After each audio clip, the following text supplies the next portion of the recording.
मराठी, ते धडक ते धडक. सांगता येईना आणि सहनही होईना शौचा वाटे रक्तस्राव, वेदना, वारंवार शौचास होणे हा मूळव्याध तर नाही ना?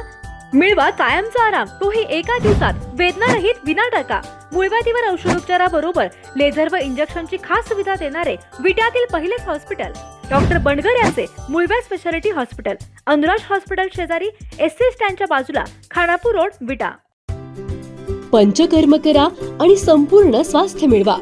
केरळ येथील अत्याधुनिक आणि शास्त्रोक्त पद्धतीची पंचकर्म सेवा आता विटा शहरात डॉक्टर दीपाली काटकर यांच्या सुखकर्ता आयुर्वेद मल्टी स्पेशालिटी हॉस्पिटल विटा येथे व्याधीनुसार पंचकर्म सेवा उपलब्ध. तसेच गर्भसंस्कार वर्ग, योग वर्ग, सुवर्ण प्राशन, फिजिओथेरपी आणि ॲक्युपंक्चर सह सर्व प्रकारच्या आजारांवरती खात्रीशीर उपचारासाठी स्क्रीनवरील नंबरवर संपर्क करा. रेणावी घाटातील रस्त्यावर पडलेल्या खड्ड्यांमुळे राष्ट्रवादी अजितदादा गट चांगलाच आक्रमक झालाय. आक्रमक झालेल्या तालुकाध्यक्ष पंकज दबडे यांच्यासह कार्यकर्त्यांनी रेणावी घाटात चक्काजाम केलाय. यावेळी रास्ता रोको दरम्यान राष्ट्रवादीच्या कार्यकर्त्यांसह पोलिसांमध्ये जोरदार खडाजंगी झाली आहे. तातडीने या रस्त्याचे काम पूर्ण न केल्यास जेसीबीने रस्ता उकरून टाकू असा दणदणीत इशारा आक्रमक झालेल्या पंकज दबडे यांनी प्रशासनाला दिलाय. तर दुसरीकडे प्रशासनाने देखील रस्त्याचे काम तातडीने पूर्ण करण्याचे आश्वासन दिलंय. सकाळी अधिकाऱ्यांचा सकाळी फोन असता त्यांना सगळ्या टायमिंग आम्ही सांगितलं, अधिकारी आले नाहीत कोण. एवढी साहेब मस्ती बरोबर नाही ना. तुम्ही सगळ्यांनी सांगून सुद्धा जर त्यांची ही अवस्था असेल, अशा हरामखोर अधिकाऱ्यांच्यावर कारवाई झाली पाहिजे, त्यांच्या तोंडाला काळं फासलं पाहिजे, म्हणून आम्ही बसलो इथं. असला का बॅलिस ठेवा का तू?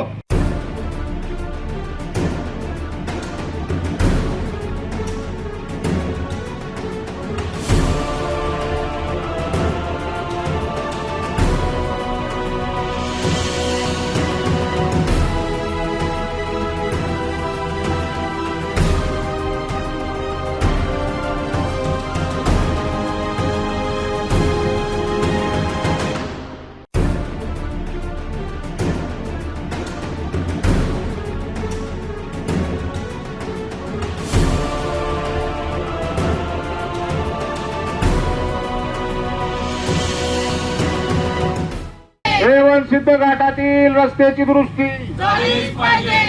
दुरुस्ती करण्यास टाळा करणाऱ्या हरामखोर अधिकाऱ्यांचा रस्त्याची दुरुस्ती. त्यांनी काही रस्त्याचं काम केलेलं नाही. तुमचं खरं सांगणं आहे, परत आठवड्यात त्यांना रस्ता उकरणार आहे. परत सगळा जेसीबीने उकरणार आहे, तर मारणार. रस्त्याचं काम आता केलंच पाहिजे. टेंडर काढले, वर्क ऑर्डर काढले, झालंय काम. पत्र दिलं आठवड्यात, मागच्या पत्र दिले काम चालू करतो म्हणून. जर तिने रस्त्याचं काम केलं नाही, येत्या बुधवारी रस्ता जेसीबी मी उकरणार आहे.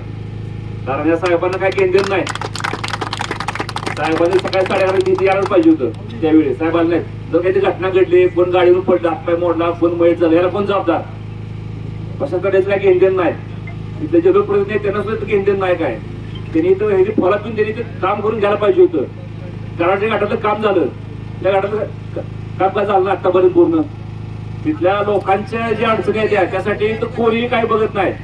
तिथल्या लोकांना इथे त्रास होती. आपण गाडीवर पडले, हातपाय मोडले, अपघात झाले, मयत झाले, गाड्या पट्ट्या झाल्या. तिथं काय काय ठिकाणी कडे पण नाहीत. त्या तितक्या रस्त्याची खराब अवस्था इथं कोणी बघत नाही. इथं कुणाला काही घेणदेण नाही. यासाठी आम्ही सर्व आमच्या पक्ष आमच्या ताकदीने उतरलोय. आम्ही आज त्यांना सांगणार आहे साहेबांना आता की आठवड्यात रोज तुम्ही काम झालं नाही तर पुढच्या आठवड्यात रस्ता उकरणार आहे. तुम्ही सगळ्यांनी सांगून सुद्धा जर त्यांची ही अवस्था असेल, अशा हरामखोर अधिकाऱ्यांच्यावर कारवाई झाली पाहिजे, त्यांच्या तोंडाला काळं फासलं पाहिजे, म्हणून आम्ही बसलो इथं. खरं तर त्यांना लाज वाटली पाहिजे. एवढी माणसं मेले ती, त्यांच्या घराचं दुःख बिक्क काय आहे का नाही त्यांनाही कळलं पाहिजे. खरं तर अशा पद्धतीनं तुम्ही सुमोटो गुन्हा त्यांच्यावर दाखल करायला पाहिजे होता की या सगळ्या मृत्यूला आतापर्यंत मेलेल्या माणसाला जबाबदार या हायवेचे अधिकारी आहेत. आणि त्यांना आंदोलनाची टायमिंग सांगून त्यांना काल रातभर आम्ही सांगतोय. असला का बॅलिस ठेवा का तू? त्याला जर टायमिंग कळत नसेल, वेळ कळत नसेल तर चालणार नाही.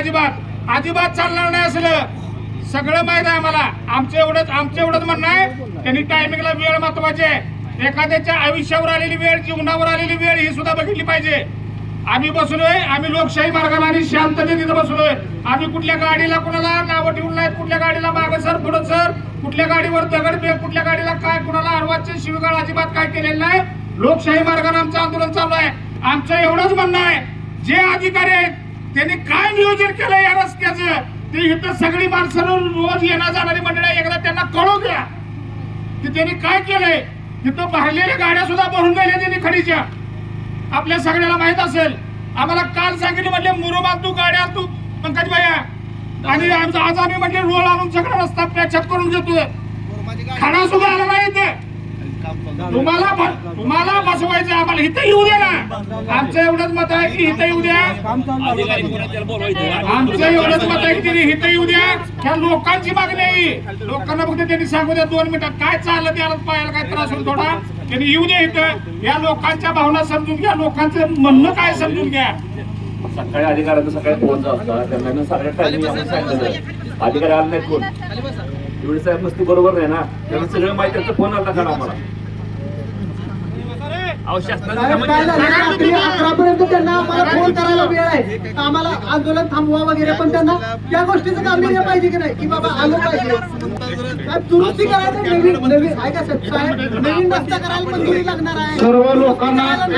सर्व लोकांना समजावून एक गोष्ट सांगतो. हा जो रस्ता आहे, हा घाट आहे, तो फॉरेस्ट मध्ये. जरा सगळ्यांना खाली बसा, सगळ्यांना कळू द्या. हा रस्ता जो आहे तो घाट आहे, तो फॉरेस्ट मध्ये आहे. आम्हाला फॉरेस्टने पत्र दिलं, त्यांनी सांगलीच्या डीएफओना पत्र दिले म्हणून सांगितलं. सगळं अधिकारी हे खोटं बोलते. फॉरेस्टच्या अधिकाऱ्यांना डीएफओना यांनी पत्र दिलं. मला सांगितलं की काल आमची संयुक्त इथं पाहणी दौरा झालाय. काल यांचा इथं संयुक्त पाहणी दौरा झालेला नाही. मी फॉरेस्टचे अधिकारी जे पवळे साहेब आहेत, रमेश पवळे, मी त्यांना विचारलं तर ते म्हटले आम्हाला तसलं कुठलंही काय आलेलं नाही. तिथं बिराजदार म्हणून अधिकारी आहेत, प्रवीण बिराजदार, नाव बरोबर ना, प्रवीण बिराजदार इथं अभियंता म्हणून आहेत, त्यांच्याकडे इथला चार्ज आहे. त्यांना मी काल पण विनंती केली की बिराजदार साहेब तुम्ही इथं या, तिथली परिस्थिती बघा. काल त्यांनी मला सांगितलं की इथला आम्ही सगळा संयुक्त दौरा बिवरा केलेला आहे. तर दीपक खोडसेकर म्हणून एक आहेत कनिष्ठ अभियंता, ह्यानं त्याच्यावर टोलवायचं, त्यानं त्याच्यावर टोलवायचं, अशा पद्धतीने हे रस्त्याचं काम चालू आहे. एकदा तो काळा का गोरा साहेब आहे आम्हाला बघू द्या तरी, काळा का गोरा एकदा बघू द्या तरी, तो काय म्हणतोय आम्हाला एकदा बघू द्या. आज त्याच्याकडे बघायला लावू नका, आम्हाला फक्त बघू द्या असं आमचं म्हणणं आहे. आमच्या डोक्यात एवढंच आहे की ही जी सगळं खोटं नाटक करा 2-2.5 वर्ष खेळ चालू आहे. नितीनजी गडकरी साहेबांना सुद्धा आम्ही पत्र पाठवलंय, मुख्यमंत्र्यांना आम्ही पत्र पाठवलंय, अजितदादांना आम्ही पत्र पाठवलंय, सार्वजनिक बांधकाम विभागाला आम्ही पत्र पाठवलंय. हे सगळे आम्हाला सांगतात की केंद्र सरकारकडे हा सगळा विषय म्हणून हातवर करतात. तर नेमकं काय बाबा इथं चाललंय, शक्तीपीठ चाललंय, आमचं चाललंय, आमचा मुक्तीपीठ आहे. एखादा मरल तर त्याच्यापासून त्याला वाचावं, शक्तीपीठ परत करा. पण इथं माणसाचा पीठ पडायला लागलाय, इथं आधी काय खडबिडे टाका, ही सगळं प्लेन करून घ्या. ह्यासाठीच हे आंदोलन आहे. जेव्हा कळवा तुम्हाला डांबरी बिंबरी काय ह्याच्यावर काचा बसवायच्या रस्त्यावर असतील तेव्हा बसवून घ्या. पण आता इथं खडबिडे टाका आणि रस्त्याचा पॅचअप करा, डागडुजी करा, एवढंच सांगायसाठी आम्ही आलोय. तरी सुद्धा जर त्याला इथं माणसातून सांगायला जर लाज वाटत असेल तर असल्या अधिकाऱ्यांचं आम्हाला काही देणं घेणं नाही. त्यांनी इथं यावं आणि लोकांना समजू दे की उद्या इथनं जाताना त्यांना कळावं की आज उद्याच्याला लागा इथं रस्ता होणार आहे. आम्ही 1 तासभर तर रेवण सिद्धाच्या दारात सांगितलं तर रेवण सिद्ध सुद्धा त्यांच्याकडे बघून घेईल खरं खोटं काय बोलतो त्याच्याकडे. म्हणून तो सिद्ध राजा आहे. आज काय इथं सिद्ध होतं ते आम्हाला बघू द्या.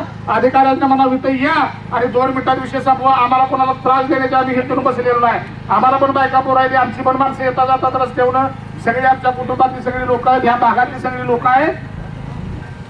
अधिकाऱ्यांना अजून एकदा आम्ही विनंती करतो की त्यांनी इथं यावं, त्यांची भूमिका इथं सांगावी. आम्ही जी काही निवेदन दिले ती पंकजबाई वाचून दाखवतील आणि मग आंदोलनाची सांगता होईल.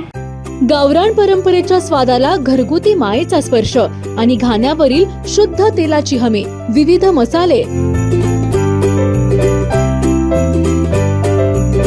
तुमच्या जेवणाला देतात परिपूर्णता. याशिवाय आपल्या जेवणासोबत तोंडी लावण्यासाठी सर्व प्रकारच्या चविष्ट आणि चटकदार चटणी आणि एकदम शुद्ध प्रतीचे घाण्यावरील ताजे तेल देखील आम्ही काढून देणार. तर आमच्याकडे विविध प्रकारच्या शेवया देखील खवय्यांचा आनंद द्विगुणितच करणार. महात्मा गांधी विद्या मंदिर समोर विट्याचा राजा कॉर्नर येथे आजच या आणि अनुभवा ओम श्री गुरुमाऊलीची झणझणीत दर्जेदार चव. ओम श्री गुरुमाऊली स्पेशल चटणी, ड्रायफ्रुट्स अँड मसाले, चव जी कायम लक्षात राहील. संपर्क आपल्या स्क्रीनवर. जिओ मराठी, ते धडक ते धडक.